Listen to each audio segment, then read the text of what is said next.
Hello, this is homework 10, problem 7.22, and we have a fluid mechanics problem, and they're asking us to drive the model for this system. And this is sort of the diagram shown, and I'm not sure what's going on with my focus here, but I think you can still see the paper. So what's most important, I think, is to figure out what elements we have here and how they'll help sort of piece together this problem. Um, so what they do tell us is that we have this mass flow in. They give us the height, the area of this container. More importantly, realizing this is a way to store the energy, store the mass, and so this basically replicates itself. And so we have two valves and um, two storage tanks. And so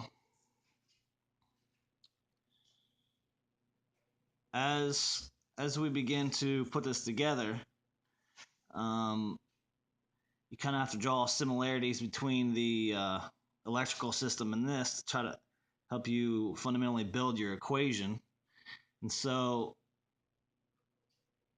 basically through conservation of energy, we know that mass in, or rather the difference of the mass in to mass out, should be what's inside here.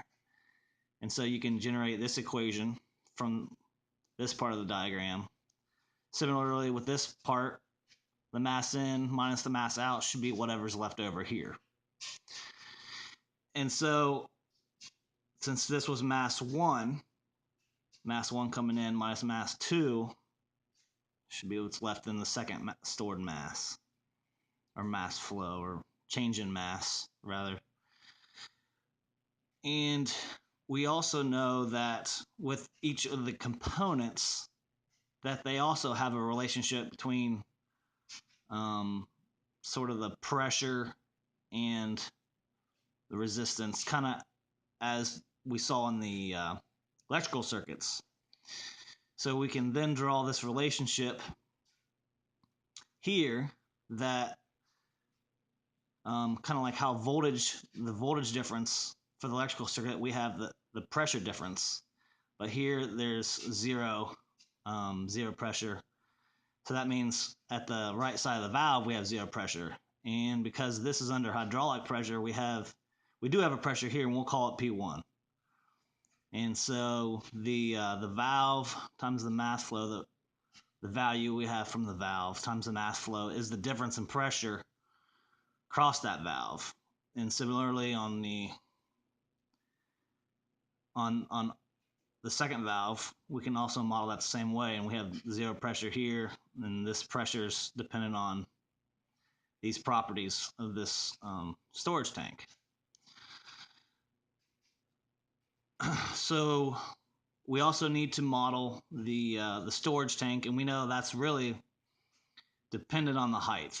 The mass stored is it's dependent on, here obviously it's the density of the fluid, the area of basically the cross-sectional area, the surface area of the bottom, and then the pressure, or the height rather. So the density, area, and height. And so we can model each storage tank similarly dependent on those values. And so basically, as we can find M1 from here, M2 from this equation, and the stored masses of each tank. And as we substitute those into this equation, we can then generate the first sort of modeling equation. And all I did was substitute these values into here.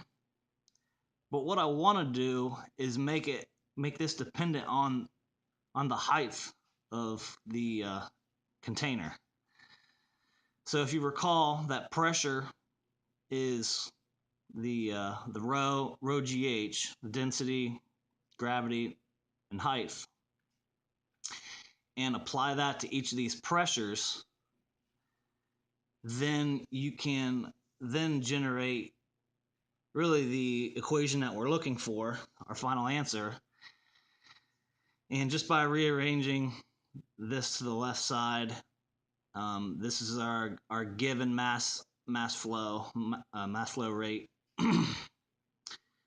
This is these are the coupled equations for that system. And thanks for watching, and hopefully this helps you. Thanks.